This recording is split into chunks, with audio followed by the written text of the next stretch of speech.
आप देख रहे हैं दिन की महाबहस। मैं हूं जब्बार खान। पेट्रोल, डीजल और रसोई गैस की बढ़ती हुई कीमतों के बीच में एक बार फिर से महंगाई उफान पर है, क्योंकि इसका सीधा असर दूसरी तमाम चीजों पर भी पड़ता है। बीते 6 महीनों का अगर मैं जिक्र करूं तो कई सारी ऐसी चीजें हैं जिसका रोजमर्रा की जिंदगी में आप इस्तेमाल करते हैं। 20% से 25% तक इजाफा हो चुका है। प्याज इस वक्त कहीं पर 60 रुपए तो कहीं पर 70 रुपए किलो बिक रही है, और इसी तरीके से आलू और लहसुन के दाम भी बढ़ चुके हैं। और ऐसे में जनता यही पूछ रही है कि प्याज ने एक बार फिर से लोगों की आंखों से आंसू निकालना शुरू कर दिया है। दरअसल एक सर्वे के मुताबिक, एक रिपोर्ट के मुताबिक, एक आम आदमी अपने कुल बजट का करीब 50% घर, बिजली, पानी, रसोई से जुड़ी हुई चीजों में इस्तेमाल करता है, जबकि 30% खर्च वो करता है शिक्षा, स्वास्थ्य, परिवहन और मनोरंजन पर। और इसके बाद में 20% जो पैसा उसके पास में बचता है वो उसे भविष्य के लिए रखता है। मगर जिस तरीके से इस बीच में बीते 6 महीनों में चाय के पत्ते की कीमत 60% बढ़ चुकी है, घी तेल में 25 रुपए का इजाफा हो चुका है, दाल की कीमत में 20 रुपए का इजाफा हो चुका है, साबुन तेल में इसी तरीके से कुछ 15 से 20% का इजाफा हो चुका है, मसाले 20 से 25% बढ़ चुके हैं, पेट्रोल की कीमतों में 24% का इजाफा हो चुका है। ये जो इजाफे है, इस इजाफे के साथ, क्योंकि ये बीते 6 महीनों में अगर ऐसा है तो फिर आज की जो स्थिति बनी है, खासतौर पर लहसुन, प्याज और आलू की कीमतों में जो इजाफा हुआ है, उसकी वजह से हर शख्स परेशान है। और इस परेशानी में उसकी कहीं ना कहीं निगाहें सरकार की तरफ है। देखिए यह खर्च कैसे बढ़ा। 2020 से लेकर 2021 के बीच में फरवरी के महीने से रसोई गैस 20 से 32% हो चुका है बढ़ करके, बिजली पानी 4 से 5%, घर इसी तरीके से बढ़ करके उस पर जो पैसा जाता था, तो ये कुल खर्च का स्वास्थ्य पर 4 से 5%, मनोरंजन पर 6 से 7 और बचत 20% का अब नील होकर के शून्य हो चुका है। तो आम आदमी अगर करे भी तो क्या करे, और ऐसी स्थिति में वो सरकार से तो यही पूछेगा ना कि सरकार बहुत हुई महंगाई की मार, अब तो कुछ करो सरकार। मगर इन तमाम चीजों के बीच में सवाल इस बात का है कि आम जनता जाए तो कहां जाए, किसके सामने, किसके दरवाजे पर अपना माथा फोड़े, क्योंकि ये जो फिगर आप इस वक्त देख रहे हैं, इसकी वजह से कहीं ना कहीं लोगों की जिंदगियों में इस वक्त काफी ज्यादा मुश्किलें हुई हैं। और इन तमाम चीजों की मुश्किलों के बीच में आज हम सवाल भी इसी के साथ में उठा रहे हैं कि आखिर ऐसी स्थिति में जनता क्या करेगी, जनता किसके पास जाए, जनता किससे फरियाद करे। सरकार ये कह रही है कि साहब हमने जो कुछ किया है उससे जो पब्लिक का डोमेन में जो वेलफेयर के जो काम हो रहे हैं वो सारी के सारी चीजों की वजह से टैक्सेस को बढ़ाना पड़ा है। मगर आम आदमी के सर पर महंगाई की जो मार इस वक्त पड़ी है, अगर 60 से 70 रुपए किलो प्याज इस वक्त बिक रहा है तो उसका खामियाजा कैसे आम आदमी के घर के बजट को बिगाड़ता हुआ दिख रहा है। कैसे लहसुन की कीमत जो बढ़ी है, उस बढ़ी हुई लहसुन की कीमतों के बीच में आम आदमी क्या करे। ये तो अलग बात है कि हमारी वित्त मंत्री ने कहा कि हम लहसुन और प्याज नहीं खाते हैं। सवाल यह कि यह हास्यास्पद था, ह्यूमरस था, या फिर इस पर उनको सोच समझ करके बयान देना चाहिए था। बीते दिनों आपने देखा था पार्लियामेंट में उनका एक स्टेटमेंट आया था। हमारे साथ कई सारे खास मेहमान इस वक्त जुड़ चुके हैं। इस चर्चा की शुरुआत करते हैं, मेहमानों का तारुफ आपसे करा देते हैं। हमारे साथ में भारतीय जनता पार्टी के नेता प्रवक्ता दिनेश सिंह जी हैं, हमारे साथ कांग्रेस पार्टी के नेता प्रियंका गुप्ता जी हैं, हमारे साथ वरिष्ठ पत्रकार के तौर पर डॉक्टर सुनील कौशिक जी हैं, हमारे साथ समाजवादी पार्टी के नेता प्रवक्ता आशीष मिश्रा जी, और मार्केट एक्सपर्ट के तौर पर हमारे साथ में इस वक्त AK मिश्रा जी हैं। आप सभी लोगों का शुक्रिया के साथ में स्वागत है। शुरुआत मैं दिनेश सिंह जी आपसे करना चाह रहा हूं। प्याज कहीं पर 60 रुपए, कहीं पर 70 रुपए किलो अगर बिकना शुरू हो रहा है, पहले से डीजल, पेट्रोल, रसोई गैस महंगा है, ऐसी स्थिति में आम आदमी तो सवाल करेगा ना आपसे।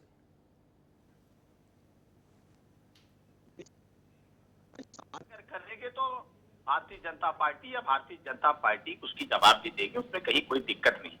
देखिए दो चीजें हैं जो बार बार ये बात की जा रही कि 11 बार पेट्रोल के दाम बढ़ गए और पेट्रोल या पेट्रोलियम पदार्थों की कीमत आसमान छू रही है। देखिए अंतर क्या आया है, अंतर ये आया है कि पिछली बार जब यूपीए या कांग्रेस की सरकार थी उस समय भी तेल के दामों में बढ़ोतरी होती थी, और तेल के दामों में बढ़ोतरी को कम करने के लिए, इनकी कीमतों को कम करने के लिए सरकार क्या फार्मूला अपनाती थी। उस समय फार्मूला ये अपनाती थी कि वो बॉन्ड पर तेल खरीदती थी, 2 लाख करोड़ रुपए के ऑयल बॉन्ड जारी किए गए थे। इसका मतलब सरकार के पास पैसे नहीं थी। उस एग्रीमेंट पे लिखित तौर पर एक बॉन्ड जारी किया गया था कि आप पैसे लीजिए, हमारा बॉन्ड गिरवी रखिए और जब हमारे पास पैसा होगा तब हम पैसा देंगे। आज सरकार इस स्थिति में है कि सरकार जितना तेल ले रहे उतना पैसा दे रही, नंबर 1। दूसरी चीज, ये वैश्विक महामारी कोरोना जो पिछला पूरा का पूरा सत्र और पूरी दुनिया जिससे त्रस्त थी, उस त्रासदी से उबरने की स्थिति में कुछ टैक्सेस जरूर बढ़ाए गए हैं। दिनेश आप सिंह जी, चाहते हैं जब्बार भाई दिनेश सारे सिंह जी, देश के हालात सुधरे, दिनेश इससे सिंह जी, जो है हिंदुस्तान। दिनेश सिंह जी, अभी जो प्याज की कीमतों में इजाफा हुआ है, लहसुन की कीमतों में इजाफा हुआ है, आम आदमी तो इसे समझ ही नहीं पा रहा कि आखिर ये इजाफा क्यों हुआ। नहीं, देखिए 2 चीजें हैं। एक तरफ तो ये कहा जा रहा है कि सरकार एमएसपी सारी चीजों पे, एमएसपी पे सारी की सारी खरीद कर ले। किसान भाई का आज, जब्बार भाई, आज आलू की क्या कीमत है पता है? अगर आप मार्केट गए हो और आज 1 महीने पहले आलू की क्या कीमत थी, तो निश्चित तौर पर जब किसान अपना उत्पाद उसका तैयार होता है तो उसकी कीमत घट जाती है। आज उसको उत्पाद का अगर कीमत मिल रही है तो निश्चित तौर पर किसानों को भी कीमत मिलनी चाहिए। आज मार्केट में 6-7 रुपया किलो आलू ठीक है, ये स्थिति आ गई। प्याज की ठीक है, कीमत में कुछ नहीं नहीं नहीं, इजाफा हुआ है। आलू प्याज दाल वगैरह को आपने एसेंशियल कमोडिटी से बाहर कर दिया है ना, ये भी बात तो सत्य है। क्या उसका कोई फर्क नहीं पड़ा? नहीं, बिल्कुल सत्य है, बिल्कुल सत्य है, बिल्कुल उनको ओपन मार्केट दिया गया इसीलिए, और इसलिए हम चाहते, देखिए कोई भी सरकारें नहीं चाहती महंगाई बढ़े, लेकिन आप चाहते हैं कि विकास भी हो, देश का डेवलपमेंट भी हो। और जब पेट्रोलियम पदार्थों की कीमतें बढ़ती है जब्बार भाई, तो निश्चित तौर पर अन्य कीमतें भी बढ़ती हैं। लेकिन सरकार तो मुश्किल तो वही है ना दिनेश जी कि पेट्रोलियम पदार्थ की कीमतें कहां बढ़ी। कच्चे तेल की कीमत अंतर्राष्ट्रीय बाजार में आप यूपीए की सरकार से आप कंपेयर कर रहे थे, कहां तब थी और अब कहां है? जमीन आसमान का फर्क है ना अंतर्राष्ट्रीय बाजार में। बिल्कुल जब्बार भाई, बिल्कुल। आज क्रूड ऑयल, देखिए 2 चीजें होती है, एक क्रूड ऑयल की कीमत और दूसरे उस पर एक्साइज ड्यूटी और वैट। आज सबसे ज्यादा पेट्रोल की कीमत कहां है आप देख? तो एक्साइज ड्यूटी तो आप ही की सरकार ने बढ़ाया ना सर। अगर महाराष्ट्र एक्साइज ड्यूटी तो आप ही की सरकार ने बढ़ाया ना। राजस्थान में एक्साइज ड्यूटी इसलिए बढ़ाया, आप मुझे, मैं वही तो निवेदन कर रहा हूं कि साल भर से देश जिस विषम परिस्थितियों से गुजरा है, आपने कभी जब्बार भाई अपने जीवन में सुना था या पैनल पर जितने लोग बैठे हो कि पूरी की पूरी ट्रेन व्यवस्था ठप हो जाए? नहीं दिनेश जी, एयर कनेक्टिविटी बंद ये हो जाए? कोरोना महामारी के बाद तो एक्साइज ड्यूटी में सिर्फ बढ़ोतरी नहीं हुई है ना, 2014 के बाद से ही लगातार एक्साइज ड्यूटी बढ़ाई गई है। करीब 11 बार एक्साइज ड्यूटी बढ़ा दी गई, करीब 10 रुपयों से लेकर के 33 रुपए एक्साइज ड्यूटी कर दी गई। आप इस बात को कैसे नकारेंगे? आपने अपने ओपनिंग रिमार्क में एक बात कही जो इस पर लागू होती है। आपने कहा इंडिया डेवलपिंग स्टेट है, वेलफेयर स्टेट है, हम वेलफेयर स्कीमें चला रहे हैं, हम लोगों को आयुष्मान भारत के अंतर्गत लोगों को सुविधाएं दे रहे हैं, हम लोगों को मुफ्त गैस चूल्हे दे रहे हैं, हम हर घर में शौचालय की व्यवस्था कर रहे हैं। आपकी बात पर आशीष मिश्रा रिस्पॉन्ड करना चाह रहे हैं। ठीक है आशीष मिश्रा जी, एक्साइज ड्यूटी पर हम लगातार चर्चाएं कर रहे हैं जिस पर राज्य सरकारें वैट भी ले वसूल रही है। रसोई गैस पर 2.5 महीने के भीतर करीब 175 रुपयों का इजाफा कर दिया गया, मगर अब जो दूसरी चीजें खाने पीने की चीजें उसमें इजाफा, प्याज 60 रुपए 70 रुपए किलो बिक रहा है और दिनेश सिंह जी कह रहे हैं ये तो अच्छा किसानों के हित में है, जितना महंगा बिक रहा है उनको उनकी कीमत मिल रही है।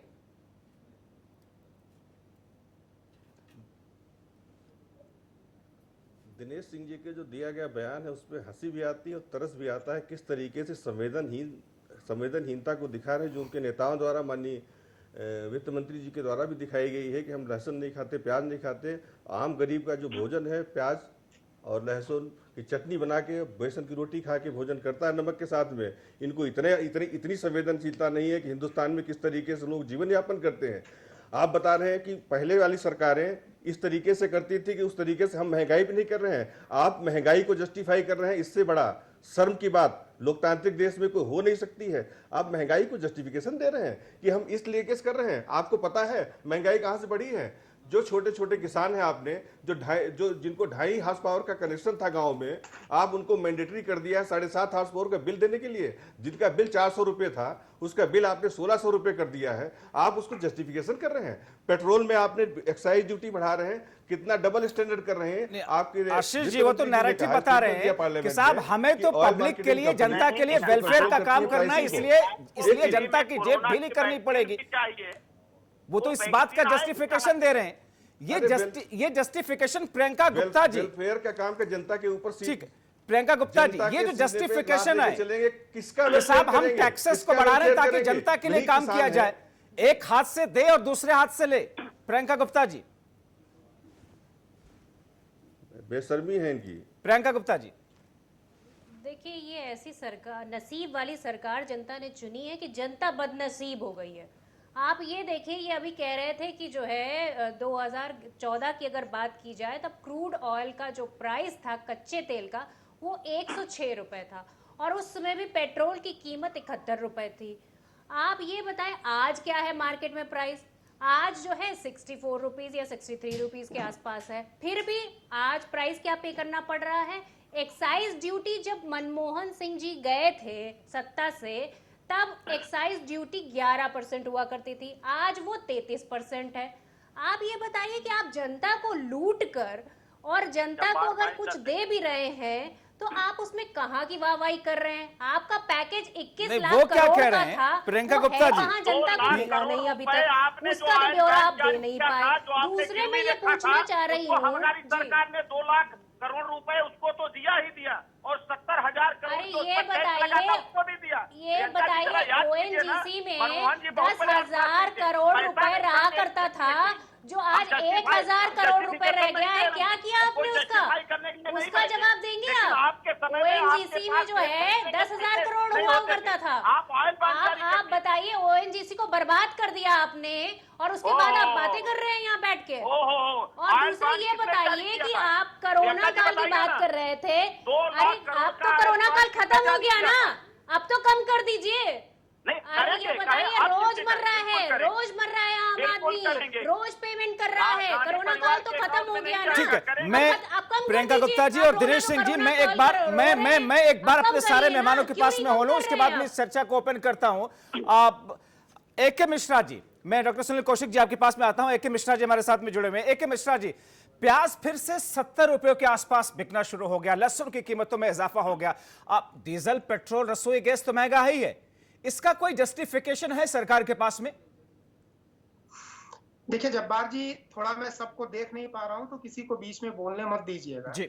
जो महंगाई बढ़ने की बात है, प्याज 70 रुपए किलो हो गया। अभी एक मेरे गेस्ट जो कोई भी बोल रहे थे पक्ष या विपक्ष के, उसका फायदा किसानों को नहीं मिल रहा है और किसी भी कारण से आप इसको जस्टिफाई नहीं कर सकते हैं कि प्याज 70 रुपए 200 रुपए किलो हो जाए। पहली चीज, इस सरकार की जो सबसे बड़ी खूबियां रही है और इनका जो संकल्प रहा है, वो संकल्प मुझे याद है कि हर चुनाव में इनका संकल्प ये रहा है कि बहुत ही बैलेंस वे में ये सरकार को चलाएंगे, देश को चलाएंगे। आप विकास कर रहे हैं, मैं मानता हूं, आप बहुत सारे मोर्चे पे बहुत खूबसूरत तरीके से काम कर रहे हैं, मैं मानता हूं, लेकिन एक जन सामान्य के लिए जो जरूरी चीजें हैं वहां पे प्राइसेस अगर बहुत बढ़ती चली जाए, उसके पीछे कारण क्या हो सकते हैं वो हम डिबेट कर सकते हैं, ऐसा क्यों हो रहा है इकोनॉमी के पॉइंट ऑफ व्यू से। लेकिन कॉमन पब्लिक के लिए जो चीजें होती हैं, रोजगार की अपॉर्चुनिटीज कम हो रही हैं। ठीक है, कोविड की प्रॉब्लम थी, कोविड के पहले से ये चीजें हो रही हैं। अगर कोविड की प्रॉब्लम आई है तो एक हद तक ये जस्टिफिकेशन है, लेकिन उसमें रिलीफ देना गवर्नमेंट की बुद्धिमानी और गवर्नमेंट की इफिशियंसी आपदा में ही देखी जाती है। जब ग्लोबल बूम हो, मान लीजिए पूरी दुनिया में इकोनॉमी ग्रो कर रही है तो वो भारत में भी ग्रो करेगी। सामान्य में तो हर चीज ग्रो करती है। सरकार की इफिशियंसी पब्लिक के मामले में देखी जाए, रोजगार, उनकी इनकम मगर AK मिश्रा जी, महंगाई पे AK मिश्रा जी, बीजेपी के प्रवक्ता दिनेश सिंह जी का यह तर्क है कि प्याज आलू की कीमतें, लहसुन की कीमतें अगर बढ़ी हैं तो ये तो सरकार की उपलब्धि है कि किसानों को उनके हक का दाम मिलना शुरू हो गया। नहीं, ये गलत तर्क है। अगर कोई 70 रुपए किलो जाके खेत से सीधे किसान से खरीद रहा है तो उसका बेनिफिट किसान को मिल रहा है। देखिए, ये दोनों तरीके से देखिए, ऐसा नहीं हो कि किसान को भी बहुत कम मिले कि किसान रोता रहे और वो चीजें इतनी महंगी मिले कि कंज्यूमर रोना शुरू कर दे, खरीदार रोना शुरू कर दे। तो इसके लिए एग्रीकल्चर से रिलेटेड जो प्रॉब्लम है, दोनों एंड पे जो उत्पादक है और जो उपभोक्ता है यानी किसान और जो खरीदार है, जो सब्जियों को, अन्न को खरीदता है, दोनों को सहूलियत मिलनी चाहिए। चीजें न बहुत महंगी हो न बहुत सस्ती हो। बहुत महंगी होने पे कंज्यूमर को तकलीफ होनी शुरू हो जाती है, बहुत सस्ती होने पे किसानों को तकलीफ जाहिर तौर पर और यहाँ तक कि किसान को अपनी फसलों को नष्ट करना पड़ता है। हमने दिखाया कई बार कि किसान अगर चाहे वो गोभी हो, आलू हो, कई बार वो अपने खेतों में हल चलवा देता है क्योंकि प्राइस नहीं मिल पाती, उसकी कीमत नहीं मिल पाती है। मगर दिनेश सिंह जी, आपके इस तर्क से जनता या वो किसान सहमत होगा? देखिए, मैं किसान हूँ, बता रहा हूँ आपको ना कि आज के जो है 1 महीने पहले आलू 20 रुपया किलो था। आज किसान का आलू पैदा हो गया, आज आलू 6 रुपया 7 रुपए में, मार्केट में चले जाइए आपको 6-7 रुपए में आलू मिल रहा है। तो नुकसान किसका होता है? मैं जस्टिफिकेशन नहीं कर रहा हूँ, मैं ये निवेदन कर रहा हूँ जब्बार भाई कि जब वैश्विक महामारी कोरोना नहीं थी तो आप देखिए सरकार ने महंगाई को भी नियंत्रण में रखा और तेज गति से विकास भी हुआ। और अनिल जी जो बात कर रहे हैं, बात को सहमत हूँ कि सरकार ऐसी विषम परिस्थिति में भी चीजों को नियंत्रण में रखे। आज सरकार ने चीजों को नियंत्रण में रखी है, मैं तो चुनौती देके कह रहा हूँ। इसके बाद भी पेट्रोलियम पदार्थों की कीमत किन स्टेटों में ज्यादा है, वो अपने वैट को क्यों नहीं कम कर रहे हैं? आज महाराष्ट्र में सबसे ज्यादा पेट्रोल की कीमत है, सबसे ज्यादा वैट वो वसूल रहे हैं, तो वैट में कमी क्यों नहीं नहीं, दिनेश जी, आप एक्साइज ड्यूटी बढ़ाते चले जाएं, ये कहे कि हम तो पब्लिक वेलफेयर का काम कर रहे हैं, ये ठीक है। अगर राज्य सरकार वैट बढ़ाए तो वो राज्य सरकार खून चूस रही है, ये कैसे तर्क है? एक तर्क नहीं है। देखिए हमारी सरकार, हमने आसाम में किया, हमारी सरकार, आपको एक चीज एक स्मरण याद दिलाऊं, पिछली बार जब यूपीए की सरकार थी, मनमोहन सिंह प्रधानमंत्री थे, उस समय पेट्रोलियम पदार्थों की कीमत आसमान छू रही। एक राज्य था, उस राज्य का नाम गोवा था, स्वर्गीय मनोहर पर्रिकर जी उस समय मुख्यमंत्री थे, उन्होंने वैट शून्य कर दिया था, वैट शून्य कर दिया था। उसके शब्द बदल गए हैं। मैं ये कह रहा हूँ, अब क्या कर रही है सरकार? बोल रही है, निवेदन या हम आप लोग कान में जो है ना कुछ डाल लिया है, आपको सुनाई नहीं ठीक है, देती आवाज। आप एक मॉडल प्रस्तुत करिए ना। ठीक है, डॉक्टर सुनील कौशिक जी, ठीक है, मैं आप सबके पास में वापस आता हूं। डॉक्टर सुनील कौशिक जी, एक मॉडल क्या राज्य सरकारें ही प्रस्तुत करें? एक मॉडल क्या राज्य सरकारें ही प्रस्तुत करें? और वो मॉडल राज्य सरकारें तो केंद्र की देखा करती हैं, उनको लगता है कि साहब केंद्र तो एक्साइज ड्यूटी लगातार बढ़ाते हुए जा रहा है, हम क्यों ना बढ़ाएं? डॉक्टर सुनील कौशिक जी, और ये महंगाई का जस्टिफिकेशन कोई है क्या? नहीं, बिल्कुल नहीं है, और इस बात को मैं भी नहीं मानता जो बीजेपी के प्रवक्ता कह रहे हैं, क्योंकि जब 2014 में आपकी सरकार आई, जब मोदी जी प्रधानमंत्री बने, तब आप देखेंगे कि 63 रुपये 65 पैसे डॉलर प्रति बैरल थी डीजल की कीमत, और 57 रुपये उसकी यहाँ पर देश में कीमत थी। और आज की स्थिति में आप देखो कि 80 रुपये के आसपास डीजल पहुँच गया है, जबकि 2021 की हम बात करें तो 63 रुपये 65 पैसे आ गई है आज की कीमत देखें। और जब आपने लिया था तब 108 रुपये थी, तो 108 रुपये का डीजल खरीद के यदि आप 57 रुपये में बेच रहे हैं और आज 63 रुपये में खरीद करके आप 80 रुपये का बेच रहे हैं, 50 रुपये के आसपास का 53 रुपये 51 पैसे का टैक्स पेट्रोल पे है, डीजल पे 43 रुपये 48 पैसे का टैक्स है। तो ये, और कोरोना काल में जो आपने टैक्स बढ़ाया वो कम से कम अब तो कम कर देना चाहिए। जहाँ 10 रुपये या 14 रुपये आपने बढ़ाया डीजल और पेट्रोल पे टैक्स कोरोना के नाम पर, वो अब कम हो जाना चाहिए। 1 महीने पहले का आप मगर बजट में तो एक्स्ट्रा सेस लगा दिया गया, agriculture cess diesel petrol oil पे लगा दिया गया और एक्स्ट्रा कर दिया। मैं वही कह रहा हूं, तो वो अब खत्म हो जाना चाहिए, कोरोना काल चला गया। दूसरा, आपके पेट्रोलियम मंत्री कह रहे हैं 1 महीने पहले का अपडेट देखिए कि अब महंगाई बढ़ेगी। तो जब आपने मान ही लिया, आपने कोई सशक्त उसके कारण न गिना करके न सशक्त तैयारियां आपने की, तो निश्चित तौर से बेलगाम महंगाई होगी। आपने तमाम ऐसे मोर्चों पर डिसीजन लिए, चाहे नोटबंदी का हो, चाहे जीएसटी का हो। जीएसटी में अब तक 78,000 करोड़ का जीएसटी फर्जी तरीके से निकाला गया, दर्जन भर मुकदमे हैं। आपने उस पर क्या किया? बार बार आप जीएसटी की रिफॉर्म कर देंगे, कहा वैसे चेंज होगा, वैसे चेंज होगा, वैसे चेंज होगा। लूटने वाले लूट रहे हैं। सरकार के सामने जो लूपहोल छोड़ रखे थे अधिकारियों के माध्यम से, वो लूपहोल भरने का आपके पास कोई व्यवस्था नहीं है, तो महंगाई तो बढ़नी है। दूसरा, कि विशेष परिस्थितियां चल रही हैं, आपने कई मोर्चों पर किया, चाइना के साथ जो इस समय चल रहा है, हथियार भी खरीदे, सारी चीजें की, लेकिन अब बजट की तुलना कर लेंगे तो फिर आप यहाँ भी बेनकाब हो जाएंगे। मगर ये सारी चीजें किस कॉस्ट पर हो रही है? जनता को सहूलियत देते हुए आप विकास का काम कीजिए ना। नहीं, मैं वही कह रहा हूं कि यदि आपने ऐसे तमाम टॉपिक गिना भी दिए कि विकास भी चाहिए, ये तमाम मोर्चों पर सरकार मोर्चा ले भी रही है, और हम बजट की बात करेंगे तो बजट में वहां कटौती हो रही है, तो ये सब चीजें नहीं चलेगी। या जिस विश्वास के साथ आपकी सरकार को चुना, एक बार चुना, दोबारा चुना, मुझे लगता है कि आज की डेट में जनता से बात की जाए तो महंगाई के मुद्दे पर बहुत आहत है। अन्य मुद्दों पर तो ठीक है आपके साथ है, लेकिन महंगाई का मुद्दा जो आपने सारा गिनाया कि 20% भविष्य के लिए, मुझे नहीं लगता कि 20% कोई भी किसी घर में बचा पा रहा होगा। 30% शिक्षा स्वास्थ्य पे वो शून्य आप हो देखो, गया है। जी, वो 20% कोरोना वाला काल शून्य में हो गया जिनकी नौकरियां चली गई हैं, जिनके जी। पास बिजनेस चौपट हो गए, उन्होंने बच्चों की पढ़ाई की फीस जमा की स्कूलों में जाकर के, वहां आपने वहां भी लगाम नहीं कसी। तीसरी बात, 50% रोजमर्रा की बातों पे है, रोटी पे है, कपड़ा पे है, बिजली पे है, पानी पे है। आप बताओ, बिजली के बिल लगातार बढ़ रहे हैं। पानी के बिल की आप तुलना आज भी कर दीजिए, 300 रुपए के आसपास तो एनसीआर में बढ़ गए पर मंथ के पानी के। तो आप कहाँ कहाँ जाकर के रोक पाएंगे इस महंगाई को? और आप ये कहें कि हम बहुत बड़ा काम कर रहे हैं, बजट भी आप पेश कर रहे हैं, वहां भी बजट में लॉस दिखा रहे हैं, उसकी पूर्ति आप कहां से करेंगे? तो ये सारी व्यवस्थाएं, तो उत्तर प्रदेश की भी हम बात करें, अभी बजट इन्होंने परसों पेश किया है, उसमें 2 लाख करोड़ तो आप खर्च भी नहीं कर पाए। तो 2 लाख करोड़ आपके पास पेंडिंग पड़ा हुआ है जिसे खर्चा नहीं कर पाए, और आपने आज की डेट में 38,000 करोड़ का लॉस लेकर के बजट को पेश कर दिया। ऐसे में दिनेश सिंह जी, जो फिस्कल डेफिसिट का मामला था, जिसे बजट पेश करते हुए कहा गया कि अभी इतना इसको घटा करके हम कम से कम 2-3% और नीचे ले जाएंगे, मगर जो स्थितियां दिख रही हैं, क्या उससे वो लक्ष्य की प्राप्ति हो पाएगी या किसी अब नए तरीके से चीजों को ड्राइव करने की जरूरत है? देखिए, निश्चित तौर पर पूर्ति हो पाएगी। और जो अभी अनिल जी ने कहा, मैं ये भी कह रहा हूं कि देखिए, उन्होंने कहा कि पिछली बार 20% बजट का इस्तेमाल नहीं हो पाया। आपको पता है कि कोरोना काल था, पहले क्या होता था कि पहले बजट का इस्तेमाल तो काम पूरा होने के पहले लोग कर लेते थे, इतने घपले और घोटाले कर लेते दिनेश थे। जी, ये कोरोना के पहले की स्थितियां कोई बहुत स्वर्णिम काल तो नहीं था ना? कोरोना के पहले की स्थितियां भी तो कुछ कमोबेश ऐसी ही थी। नहीं, कोरोना के पहले स्थितियां ऐसी नहीं थी जब्बार भाई। हमने, हमारी सरकार ने महंगाई को भी नियंत्रण में रखा और विकास भी तीव्र गति से हो रहा था। आज हम देखिए, किसान आज सड़कों पर बैठे हुए हैं। 17 लाख करोड़ रुपए की एमएसपी पर खरीदारी अगर होगी, आज हो रही है, तो वो पैसा कहीं ना कहीं से चाहिए कि नहीं चाहिए?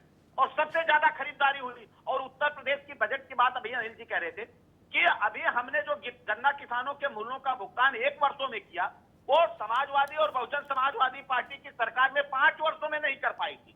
जब हम 3-3 एक्सप्रेस वे उत्तर प्रदेश में सिर्फ बना रहे हैं, जब हम विकास की योजनाएं चलाएंगे, और जब, इसलिए हम बार बार कोरोना की बात कर रहे हैं, वैश्विक महामारी की नहीं तो आपको पिछली सरकारों की तुलना में बेहतर काम करके मैसेज देना है या जनता की उम्मीदों पर खरा उतर कर काम करना है? आप करेंगे और आप अभी से जो है जनता को मारे दे दे रहे हैं। हमको दोनों मुद्दों पर खरा समझ नहीं आ रहा है कि आप किस कॉस्ट पर विकास कर रहे हैं। एक मिनट रुकिए, फिर आप जनता को तिल मार रहे हैं और उसके बाद आप विकास की बात कर प्रियंका जी 10 सेकंड दीजिएगा, उनकी बात पूरी हो जाए, फिर मैं आपकी तरफ आता हूँ। प्रियंका जी के पद के 62 वैकेंसीज निकलती हैं तो 3,700 जो है पीएचडी धारक अप्लाई करते हैं, और 38,000 जो है वो आप मान के चलिए कि कौन जो पोस्ट ग्रेजुएट है, 50,000 वो अप्लाई करते हैं जो ग्रेजुएट हैं। आपको शर्म आनी चाहिए, आप कहाँ विकास कर रहे हैं? यूपी की हालत है, 62 प्यून के पद के लिए। अगर समझ में आ रहा है तो आप देखिए कि बेरोजगारी कैसे मुंह फैला के खड़ी हुई है और जिसका सोल्यूशन नहीं है आपके पास। कितने आपने नए रोजगार के साधन निकाले हैं, कितनी आप वैकेंसीज निकाल रहे हैं? आप बताइए, आप बात कर रहे हैं जनता कॉस्ट कटिंग कर रही है, अपनी जरूरत की चीजों में, अपने बच्चों की एजुकेशन में करेगी, अपने हेल्थ में करेगी, अपने खाने की चीजों में करेगी, और आप किसका विकास करेंगे? आप ये बताइए। अपनी सेविंग नहीं कर पाएगी जनता। ठीक है, एक बार जवाब लीजिएगा उनसे। एक बार प्रियंका जी, दिनेश जी से एक बार जवाब लेते हैं, फिर आशीष जी मैं आपकी तरफ आता हूँ। जी, अर्थव्यवस्था को पूरी तरह से चौपट करने पर लगे हुए हैं। ठीक, दिनेश जी शॉर्टकट में प्रियंका जी ये पूछना चाह रही हैं आपसे कि मनमोहन सिंह की सरकार में महंगाई डायन थी, अब इसका नाम क्या रखने जा रहे हैं आप? देखिए, जनता समझ रही उस समय महंगाई डायन क्यों हुई थी। हाँ। इसलिए हुए थे, डेली एक नए घोटाले सामने आ रहे थे। डेली एक मनमोहन सिंह सरकार के मंत्री तिहाड़ में जाते थे, दूसरे दिन वापस आते थे, जिस दिन वापस आते थे दूसरे जाते थे। इसलिए पता सारे आप ये बताओ कौन से घोटाले में सजा हो गई? सारे घोटालों में बरी हो गई। कोयला घोटाला, 2G घोटाला, 3G घोटाला, सारे में बरी हो गए ये लोग। जमानत पे है और व्यक्ति ज्यादा दिन जमानत पे रहता नहीं। आप भी घोटाला जानते हैं। जमानत पे नहीं है, अरे जमानत पे दिनेश नहीं जी, है, दिनेश CBI जी, को फटकारा है। दिनेश जी, और डॉक्टर CBI सुनील को कौशिक जी फटकारा ये है कह रहे हैं इसमें। कि 2G एक्सपेक्टेशन का देश का सबसे बड़ा घोटाला आप ही की सरकार में, इस बीच में सब कुछ वो जो उस मामले में पूरा निर्दोष पाया गया या बरी किए गए, वो घोटाला साबित नहीं कर सके, वो सारी चीजें तो इसी सरकार में हुई। मगर आशीष मिश्रा जी, आशीष अरे मिश्रा, उसी के वित्त मंत्री अभी होके तिहाड़ आए हैं, गए तो वो भी करोड़ों की वो भी टेरेस पे हुआ। ठीक है। बिहार से तो होके ये आए। बता दें, आशीष मिश्रा जी, ये जो स्थिति है, एक सेकंड प्रियंका गुप्ता जी, प्रियंका गुप्ता जी, एक सेकंड, फ्लाईओवर गिरा था, इसका घोटाला ठीक है। किसने किया? नहीं, ये बोल ये नहीं, ये बिजली तो के नहीं हो सकता। मीटर में किसने घोटाला किया? स्मार्ट ठीक है, मीटर ठीक की है, बात घोटालों करें। पर अलग से हम एक अरे चर्चा कुछ तो करेंगे, बोल लीजिए, कम से घोटालों कम पर एक अलग से कुछ तो चर्चा शर्म करेंगे और कर सभी लीजिए, सरकारों की घोटाले बातें उसमें आपने आएंगी। किए हैं। प्रियंका गुप्ता जी, बिल्कुल, एक सेकंड, प्रियंका जी एक को बुला सेकंड, लीजिएगा उसमें। ठीक है। आशीष मिश्रा जी, आप जब दिनेश दिन बोल रहे थे तो आप ये कह रहे थे कि तब तो महंगाई डायन थी, अब महंगाई डार्लिंग हो चुकी है। आप कटाक्ष कर रहे थे दिनेश जी पर, मगर क्या डार्लिंग नहीं हो गई है? नहीं। कोरोना वैश्विक महामारी में लोग वो कलवित हो रहे थे। दिनेश जी, और किस तरह से इस देश से मोदी जी सपा ने के लोगों प्रवक्ता को ये कह रहे हैं कि बचाया अब है। महंगाई जो है वो डार्लिंग हो चुकी है सरकार के नजरिए से, इसलिए सरकार उस पर कोई काम नहीं पढ़े करे। लिखे लोग बैठे हुए हैं, डार्लिंग नहीं हो चुकी है। पढ़े लोग लिखे लोग बैठे हुए हैं। जब सारे रेल के पहिए ठप हो गए, जिस नारे को लेके भारतीय जनता पार्टी आई थी, जब विद्यालय सबका बंद थे, साथ, सारे शिक्षकों को तनख्वाह बांटी सबका गई, विकास, सारे सबका ऑफिस विश्वास। बंद थे, तब भी आप लोगों समझ को लीजिए उनके दिनेश पैसा सिंह दिया जी, गया, सुन उसके लीजिए, बाद भी सुनने की कह रहे आदत डाल लीजिए थोड़ा, प्लीज कृपा करके सुनने की आदत डाल लीजिए। नहीं, मैं सुनता हूँ। दिनेश जी सुन लीजिए, सुनने की आदत थोड़ी सी डाल लीजिए, नहीं, बिल्कुल बिल्कुल मैं सुनता थोड़ी हूँ। सुनने की मैं आदत आपको डाल भी सुन लीजिए, रहा हूँ। अच्छा रहेगा, आपके लिए अच्छा रहेगा। नहीं, सबके लिए अच्छा आपको मैं होता बता है। रहा हूं, सबका साथ, सबका विकास, सबका विश्वास के नारे को लेके आए थे। आपके बेरोजगारी के साथ, आपके साथ बेरोजगारी का विकास, आपके साथ यूथ अनरेस्ट का विकास, आपके साथ किसान अनरेस्ट का विकास, आपके साथ युवाओं की बेचैनी का विकास, ये सब विकास, विश्वास, महंगाई, बेरोजगारी, युवाओं का अनरेस्ट, किसानों का अनरेस्ट, इनका साथ, इनका विकास, इनका विश्वास बढ़ाया है। और बड़ी बेशर्मी से आप लोग कह रहे हैं कि ये जो बढ़ रही महंगाई ये विकास कर रही है।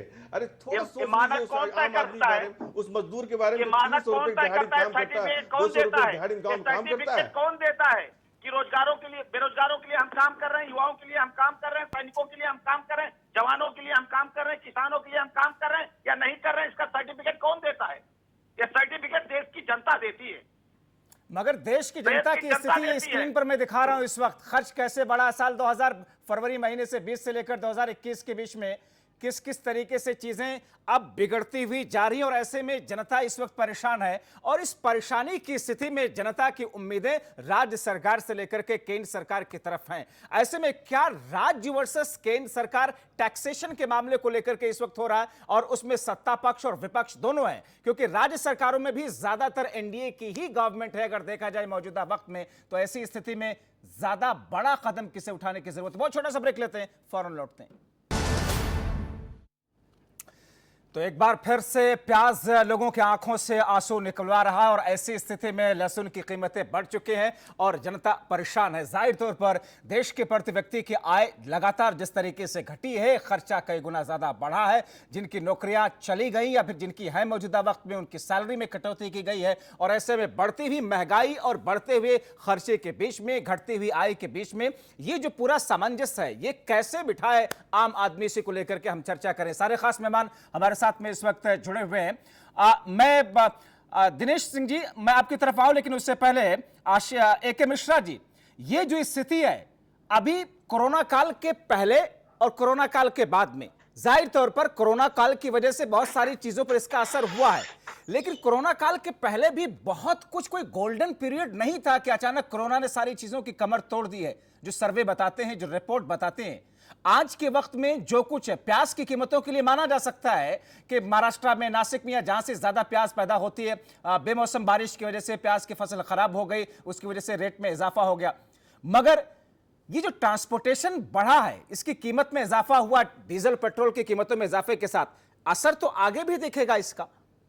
इस पर कोई रोक करने के लिए कोई तकनीक अब बननी चाहिए। हाँ, बिल्कुल तकनीक होती है, बननी चाहिए। थोड़ा सा इसको ध्यान से सुनिएगा। पब्लिक को, आम आदमी को दोहरी मार जो है पड़ रही है। दोहरी मार कैसे पड़ी है? कोरोना के पहले भी आप देखिए, एक तो महंगाई बढ़ी। भाई चलिए मैं मानता हूं महंगाई, प्राइसेस तो हमेशा बढ़ते हैं, पिछले 50 सालों से देखिए तो रुपए की कीमत का अवमूल्यन होता गया और चीजें महंगी होती गई। 10 साल पहले जो चीज 10 रुपए में मिलती थी आज 100 रुपए में मिल रही है। उसके साथ क्या हुआ कि जनता की, एक आम आदमी की कमाई कम होती गई है। ये बहुत दुर्भाग्य वाली चीज है। अगर 10% महंगाई बढ़े और 10% आपकी इनकम भी बढ़ जाए तो उसका असर जनता के ऊपर नहीं होता है।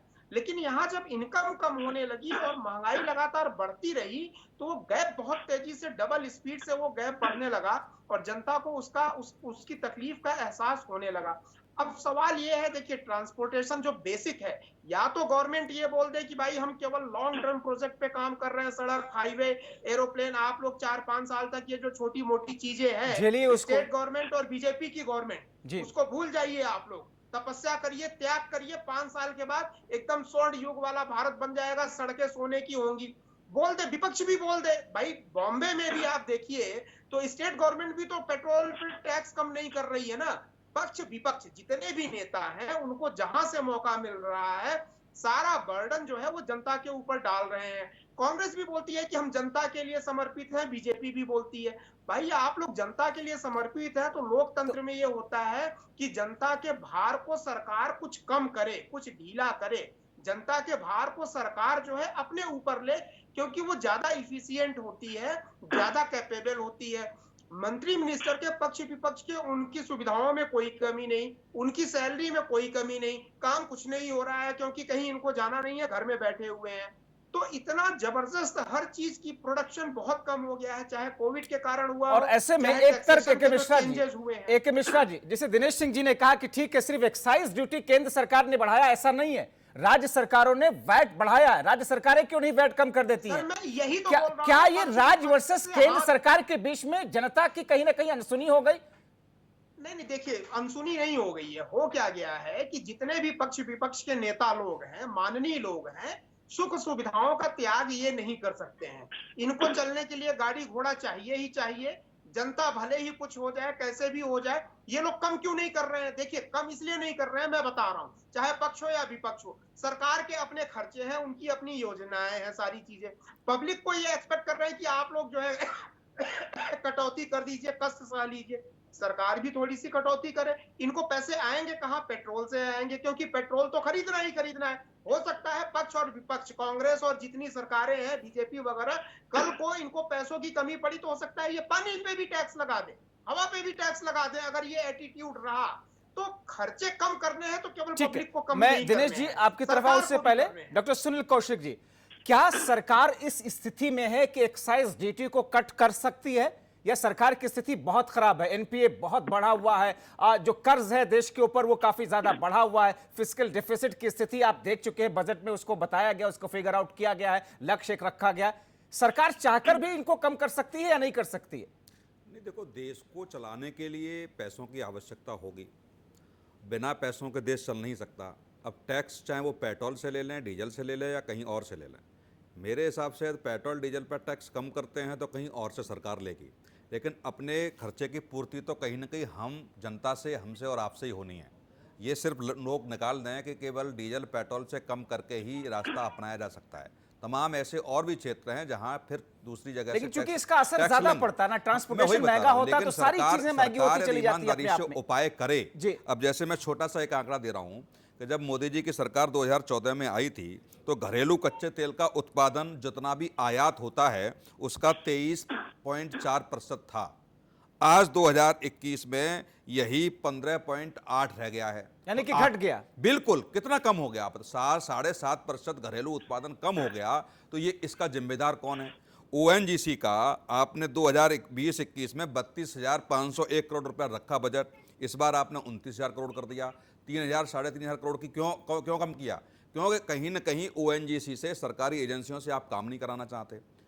दूसरा, जो हमारे यहाँ बड़ी बड़ी कंपनियां हैं जो तेल का उत्पादन कर रही हैं, उनको आखिर ऐसे कौन से कारण हैं कि उनको उत्पादन तेल का कम करना पड़ा? इतना उत्पादन कम कैसे हुआ? बहुत महत्वपूर्ण ये बिंदु है दिनेश सिंह जी।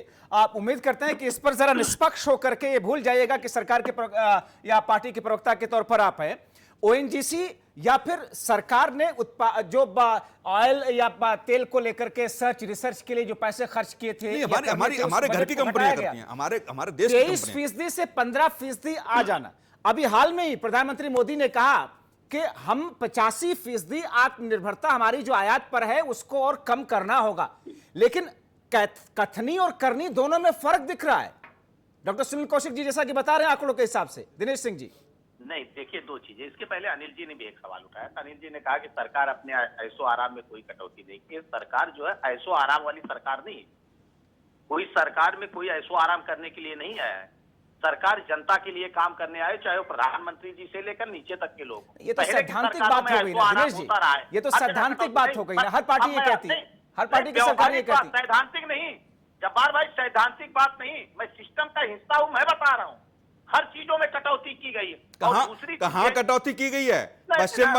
पश्चिम बंगाल में गृह मंत्री गए हैं, 370 गाड़ियों का काफिला है सर, 370 गाड़ियों का काफिला है वहां।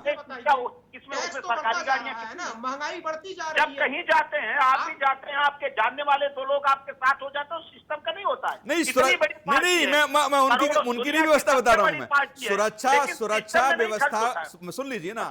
सुरक्षा व्यवस्था को बनाए रखने के लिए जो उनकी 5 चक्र की सुरक्षा है उसमें इतनी गाड़ियां लगी हुई हैं। कटौती कर रहे हैं। आपने ये भी देखा होगा, 2 मिनट बोल लेने दीजिए तो उसके बाद बोल लीजिएगा। मैं कह रहा हूं कि आपने भी देखा होगा हमारे राष्ट्रीय अध्यक्ष के ऊपर किस तरह से बंगाल में हमले कराए गए। चलो 1 मिनट प्रियंका जी रुक जाइए ना, थोड़ा समय सीमित समय। प्रियंका जी मैं आप ही की तरफ आ रहा हूं इनके बाद जी। तो निश्चित तौर पर अगर गृह मंत्री है तो उनकी सुरक्षा व्यवस्था भी की जिम्मेदारी भी होनी चाहिए।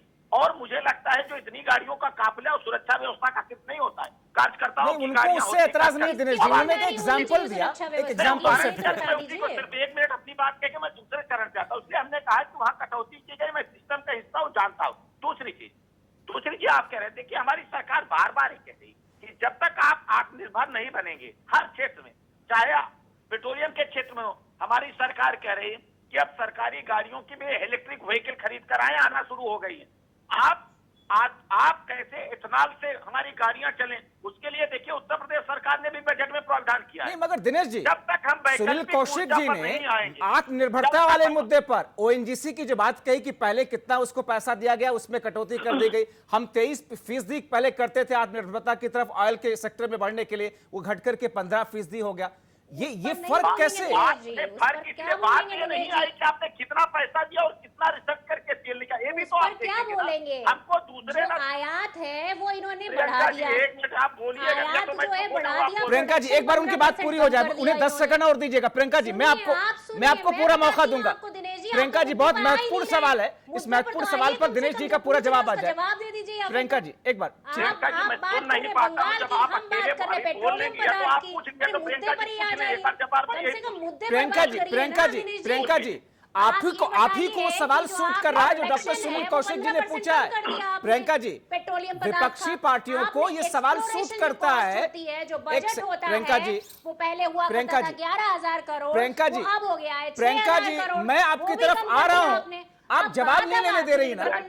सरकार का इस पर जवाब क्या है, एक बार उनका जवाब तो सुन लीजिए। प्रियंका जी आपके सवाल सूट करें जब ये तो बंगाल पहुंच जा रहे हैं, ये तो अपने ठीक है 1 सेकंड दिनेश जी ये जवाब नहीं दे पा रहे हैं। दिनेश जी बात पूरी कीजिएगा।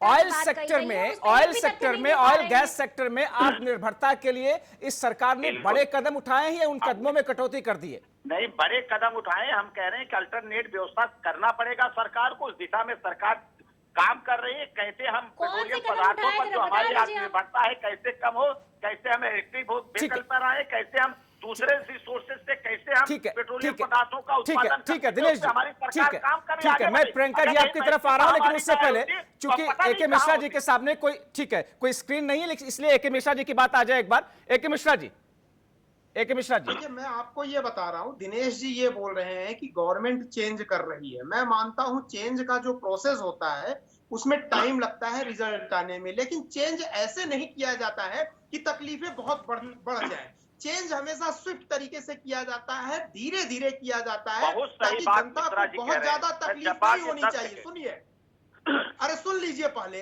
आप चेंज इस तरीके से देखिए, आप आत्मनिर्भर भारत बना रहे हैं। मैंने पहले बोला कि बहुत सारे काम पे आप बहुत अच्छे तरीके से काम कर रहे हैं। आपकी सरकार, आपके वेतन भत्ते आप और बढ़ा लीजिए, हमें उसमें दिक्कत नहीं है। हमारी दिक्कत यह है कि लगातार कोविड के पहले से सारी इनकम जनता के ऊपर टैक्स ठोकने से नहीं होगा। आपने तो ये बोला था कि हम ग्लोबल इकोनॉमी बनाएंगे, यानी पैसा हम बाहर से भारत में आएगा। यहाँ तो पैसा सरकार के पास पैसा कहां से आए? टैक्स ठोक दो जी, पेट्रोल डीजल महंगे कर दो, वैट बढ़ा दो।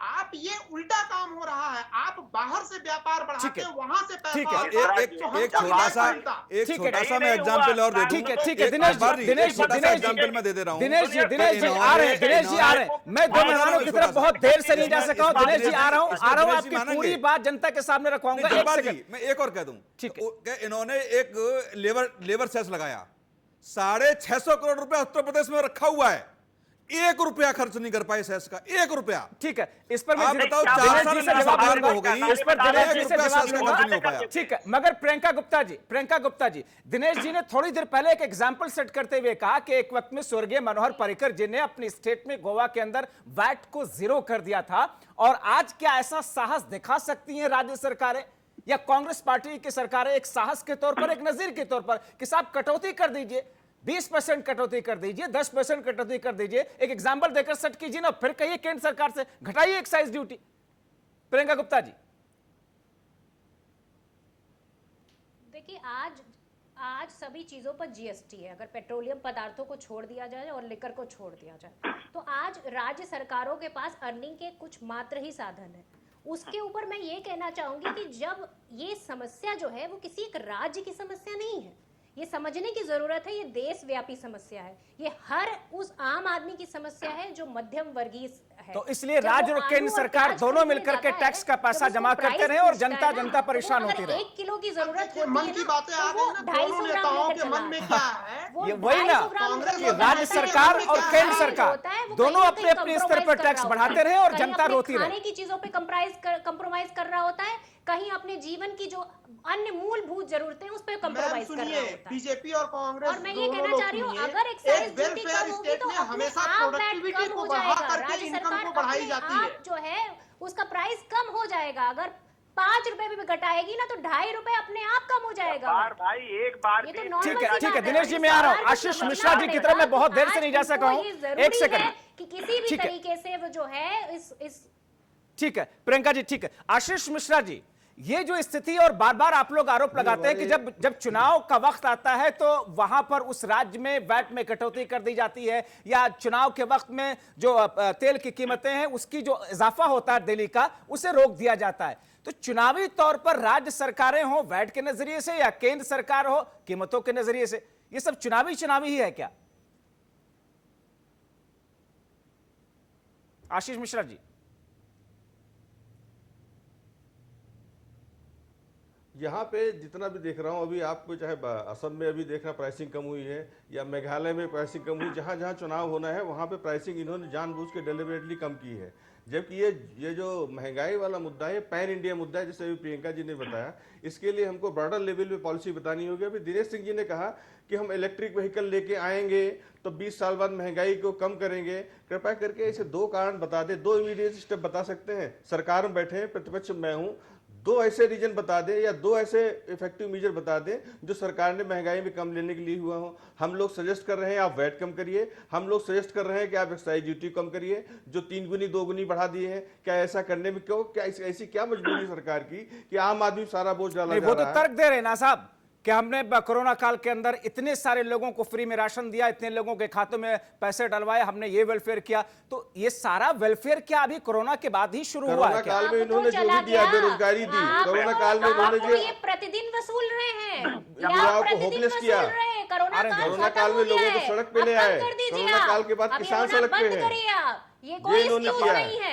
आप प्रतिदिन वसूल कर रहे हैं। ठीक है। कोरोना काल तो ठीक है। पास था। दिनेश सिंह जी, आज मैं- आप वर्तमान में प्रतिदिन लोगों की जेब से नहीं, मैं जो एक एक्साइज जब्बार ड्यूटी भाई और है, जो आंकड़ा देता हूं वैट मैं। है, जी, वो आप वसूल एक आंकड़ा रहे और दे हैं। दूं। और जी, आपको ये बार समझना पड़ेगा कि बार जनता के बीजेपी ऊपर ये कहती है एक्स्ट्रा कोरोना भार काल पड़ में रहा हमने है ये और किया। जनता ठीक है। cost cutting लेकिन करेगी। कोरोना काल अपनी के जरूरत की दौरान चीजों के जो cost cutting पेट्रोल करेगी। डीजल से टैक्स की वसूली हुई उसके आंकड़े इनकी सरकार ने दिए हैं 3,40,100 करोड़ रुपया। 3,40,000। क्या किया? मुझे नहीं लगता कि 3.5 लाख करोड़ 4 लाख करोड़ का इन्होंने खाद्यान्न बांटा होगा। लेकिन यदि वो आपके पास पैसा आ गया, आपने कोरोना काल में जो चीजें बढ़ाई पेट्रोल डीजल पे, अब सामान्य स्थिति देश की हो गई है ना, अब उसको कम कर दीजिए। नहीं, दूसरी एक मिनट, चीज बिल्कुल। कि सरकार के किसी मंत्री ने ये नहीं कहा, सरकार के किसी मंत्री ने ये नहीं कहा, मुझे विनोद दिनेश जी बैठे हुए हैं कि महंगाई पे हम काम कर रहे हैं। आपके पेट्रोलियम मंत्री कह रहे हैं ट्वीट करके महंगाई तो अब बढ़ेगी। तो जब आप ही स्वीकार कर रहे हो, जब सरकार के मंत्री ये स्वीकार करने लगे कि महंगाई बढ़ेगी, हम रोकने में अक्षम है, तो फिर और क्या होगा ठीक इस है। देश और का? दिनेश जी, इसी में एक सवाल भी है, क्या वक्त अब आ गया है कि जीएसटी के दायरे में ऑयल को और लिकर को ले आया जाए? जिम्मेदार कौन होंगे? उसके जिम्मेदार होंगे ठीक है। नेहरू जी, एक्ट ऑफ एक गॉड हो सेकंड, जाएगा, एक सेकंड, प्रियंका और जी। उसके बाद जो है विपक्ष जिम्मेदार हो प्रियंका जी, जाएगा। एक सेकंड। जब सरकार ठीक है। नाकारा हो तो ऐसे ही एक्सक्यूज देती है। दिनेश जी, क्या जीएसटी के दायरे में अब लाने का वक्त आ गया ऑयल को, लिकर को? देखिए, हमारी सरकार ने तो उसके लिए कम से कम रास्ता खुला रखा, बाकी तो कांग्रेस चाह ही नहीं रही थी। नहीं, कांग्रेस तो कह रही है कि हम तो कह ही रहे थे कि जीएसटी के दायरे में ले आओ। अरे कह रहे थे आप, थे ना इसके पहले, भैया क्यों नहीं ले आए? यही देखिए, ये बात करना ठीक नहीं है। हमारी सरकार ने कहा कम से कम वो रास्ता तो खुला रखिए कि हम इसको ला सके। अरे जीएसटी बिल्कुल एक आप तरीका लाएंगे होगा, तो बाकी- अब चलो, उससे चलो, पहले अपने कैसे हो अपने जाएगा? सब कॉमन बात सेंस तो लगा लीजिए कम दिनेश से जी कम। की- मैं बोलने लगता हूं तो आप जब्बार बीच भाई, में आ जाती हैं। मैं दिनेश जी की इस देखिए, बात से सब बिल्कुल चीज़- सहमत हूं कि जब जीएसटी काउंसिल की मीटिंग हुई जिसमें मुख्यमंत्री होते हैं, कांग्रेस के किसी मुख्यमंत्री ने यह नहीं कहा उस मीटिंग में कि जीएसटी से बाहर रखा जाए। राजनीति अलग चीज है, लेकिन बिल्कुल, जीएसटी वही मैं काउंसिल कह में रहा आप हैं तो आपको यह मुद्दा उठाना चाहिए था कि ये चीजें आप जीएसटी से बाहर रखिए। जी, सरकार ने तो ये रास्ता बना के रखा कि भविष्य में हम इसको कर सकते हैं, और किसी ने नहीं कहा कांग्रेस नहीं, तो अभी कर दीजिए ना, क्या दिक्कत है? जी नहीं, सुनिए, रुकिए, हम ही करें, जो करेंगे हम ही करेंगे, बाकी तो ये लोग लूट के गए। और दूसरी चीज देखिए, ऐसा नहीं है, सब्सिडी में भी सारी चीजें होती रही, लेकिन सब्सिडी में कहीं कटौती हुई? 5,95,620 करोड़ करना रुपया तो पड़ेगा सब्सिडी दिनेश में जी, जा। जरा एक करना मिनट पड़ेगा प्रियंका जी, जरा, आपको।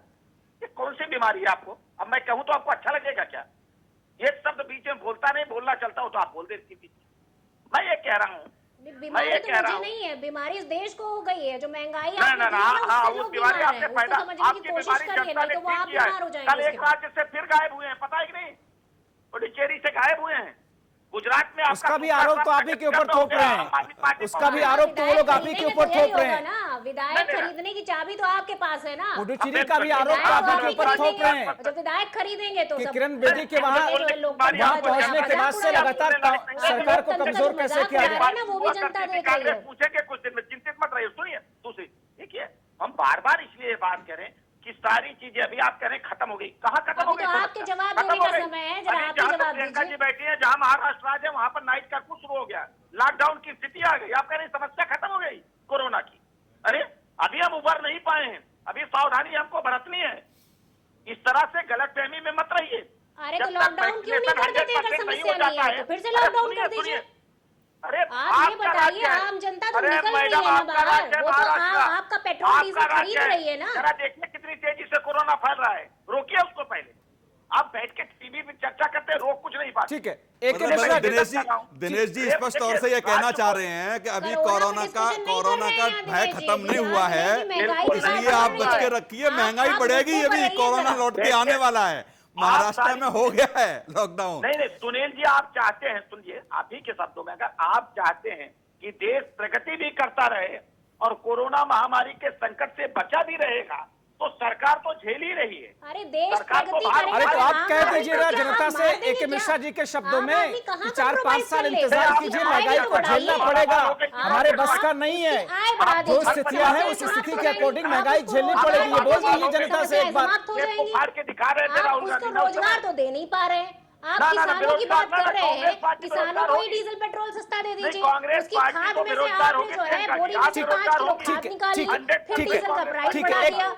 आप तो सब ठीक है, प्रियंका जी एक सेकंड, प्रियंका जी एक सेकंड, दिनेश जी एक सेकंड, दिनेश जी एक सेकंड, प्रियंका जी एक सेकंड, एक मिश्रा जी, आए जो है ठीक है, किसानों की आय दुगनी मैं करने दोनों की बात लोगों को करते रोकना हैं। चाहूंगा। और आप ये बताइए गन्ने का कितना आपने जो है दाम मैं बढ़ाया? आपको चुनौती देकर कह रहा हूं प्रियंका जी, अगर आप पे कुवत है, कितना भुगतान करने का भारतीय जनता पार्टी की सरकार ने किया है, आपने 5 वर्षों में नहीं कर पाया। चुनौती देता हूं, कितना आपने किया था? या तो आंकड़ा हो अभी तो तो बकाया है, बात सर, तो उठा अपनी के भी मत नहीं चले, है। आंकड़ा बताइए ना। 14 दिन में आप भुगतान चर्चा कर में रहे चली थे आप आती हैं, तो। जानकारी हो गए नहीं 14 आपको। दिन की, अभी बाकी कोई है जानकारी 14 दिन, आपको ये नहीं बता है। दीजिए। कोई जानकारी आपको नहीं है। दिनेश जी, चलिए, ठीक 14 है, दिन अभी हो भाई गए, करीब बाकी 15,000 अब करेंगे आप बाकी गन्ने ठीक का है, भुगतान। 15,000 करोड़ 10,000 रुपयों करोड़ का बकाया गन्ना है अभी किसानों भी। का अब भुगतान आप बाकी बताओ है। तो। ठीक है, आशीष प्रियंका जी, मिश्रा जी, जानकारी नहीं है, जानकारी ठीक दुरुस्त है, करके आए। आशीष मिश्रा जी, आशीष मिश्रा जी, आप काफी देर से कुछ कहना चाह रहे थे, अपनी बात आप रख लीजिएगा, उसके बाद मैं एक मिश्रा जी की आप तरफ भी थोड़ी जानकारी ठीक है, ले एक लीजिए। आप सेकंड तो ज्ञानी हैं, मैं तो कह रही हूँ आप ज्ञानी हैं, यहाँ बैठे वक्त हुए बहुत हैं। कम है, वक्त बहुत कम है, जरा सॉल्यूशन की तरफ भाजपा के संजीदगी से बात करते हैं ताकि प्रवक्ता दर्शकों को बार-बार कुछ मिल विधवा सके। लाप हैं। भाजपा के प्रवक्ता बार बार विधवा लाप लापते हैं कि हमने ये जो भी बीमारी है 70 साल की देन है, उसके बाद सुबह शाम तक सीना ठोकते हुए कहते हैं कि 56 इंच का सीना है, हमने ये कर दिया, हम 2 करोड़ लोग रोजगार देंगे। कम से कम कभी कभी ईमानदारी से अपना इवेल्यूएशन करके अपने बारे में बता दिया करो, आपने 6 साल में क्या किया है। महंगाई दिया, कांग्रेस ने दिया, अभी कोई चाइना बॉर्डर पे हो जाए, कांग्रेस की देन, मान लिया सब कुछ देन है। आपने वो किया है कि 6 साल में आने के बाद एक आदमी जर्मन में बैठ के ट्वीट करता है, आप सरकार हिलने लगती है, आप हिलने लगते हैं, आपने ये किया, इतना सिस्टम को इतना मजबूत किया है। अरे कम से कम अपने बारे में बात कर लिया करिए। आशीष जी कैसी बात कर रहे हैं, 370 हटा दिया, श्री राम मंदिर बनना है, पत्र हम जैसे लोग ही आपको देंगे। एक सेकंड, मेरे पास वक्त बहुत कम है, मेरे पास वक्त बहुत कम है। एक मिश्रा जी, क्या वक्त आ गया है जीएसटी के दायरे में डीजल पेट्रोल को ले आया जाए? क्या इस चीज का वक्त आ चुका है? क्योंकि महंगाई से जनता बहुत परेशान है। बधाई माननीय के आदेश से बना। बल्कि मैं ये भी बोलूंगा कि केंद्र सरकार और राज्य सरकारों को अपने इकोनॉमिक मॉडल को भी चेंज करना चाहिए। देखिए, अगर आपको ज्यादा गवर्नमेंट को ज्यादा टैक्स कलेक्ट करना है या पैसे कलेक्ट करने हैं, हेल्दी वे में करिए, प्रोडक्टिविटी को बढ़ाइए, इंटरनेशनल मार्केट से पैसे यानी कि एक्सपोर्ट को बढ़ाइए ताकि आपकी इनकम ज्यादा हो। रेदर देन इनकम ज्यादा करने के लिए आप कर के ऊपर कर लगाते जाइए माइक्रो लेवल पे, और इमीडिएट जो चीजें होती हैं उसको मैनेज करने के लिए गवर्नमेंट को, स्टेट और सेंट्रल गवर्नमेंट को अपने इकोनॉमिक मॉडल में चेंजेस डेफिनेटली लाना चाहिए। अदरवाइज ये महंगाई पेट्रोल के साथ साथ बढ़ती जाएगी। डॉक्टर सुनील कौशल जी, आखिरी कमेंट बस चंद शब्दों में। नहीं, बिल्कुल मैं मिश्रा जी की बात से सहमत हूं कि केवल डीजल, पेट्रोल और गैस पे टैक्स बढ़ाने से कुछ नहीं होगा। सरकार को सोचना पड़ेगा कहां से और से टैक्स के रूप में पैसा प्राप्त हो सकता है, राजस्व प्राप्त हो सकता है। चलिए, उसके बारे में मैं आखिरी कमेंट के लिए आप तीनों प्रवक्ताओं की तरफ नहीं आ सका, बहुत माफी के साथ में आप सभी लोगों का बहुत शुक्रिया। आप लोगों ने वक्त निकाला, जाहिर तौर पर जनता इस वक्त मुश्किल में है। दिनेश सिंह जी, प्रियंका गुप्ता जी, डॉक्टर सुनील कौशिक जी, आशीष मिश्रा जी और ए के मिश्रा जी, आप सभी लोगों का शुक्रिया। और ऐसी स्थिति में जबकि कोरोना एक बार फिर से मुंह बाए खड़ा है, एक बार फिर से कोरोना की दहशत लोगों के दिलो दिमाग में बैठनी शुरू हो रही है। महाराष्ट्र में लॉकडाउन की चर्चा है और उत्तर प्रदेश में जिस तरीके से होली के मौके पर बाहर से आने वाले लोगों के लिए सेल्फ क्वारंटीन की बातें कही गई हैं, ऐसा लग रहा है कि फिर से कोरोना की वजह से बड़ा नुकसान हो सकता है। इन तमाम चीजों के बीच में किसी नए और लॉन्ग टर्म मैकेनिज्म की जरूरत है सरकार के सामने नीतियों के परिप्रेक्ष्य में, और ऐसे में अगर उन कदमों को लेकर के सरकार आगे बढ़ेगी तभी महंगाई पर कंट्रोल होगा। क्या वक्त अब आ चुका है इन चीजों पर शॉर्ट टर्म में जल्दी से कोई बड़ा फैसला लेने के लिए? आज की चर्चा में इतना ही।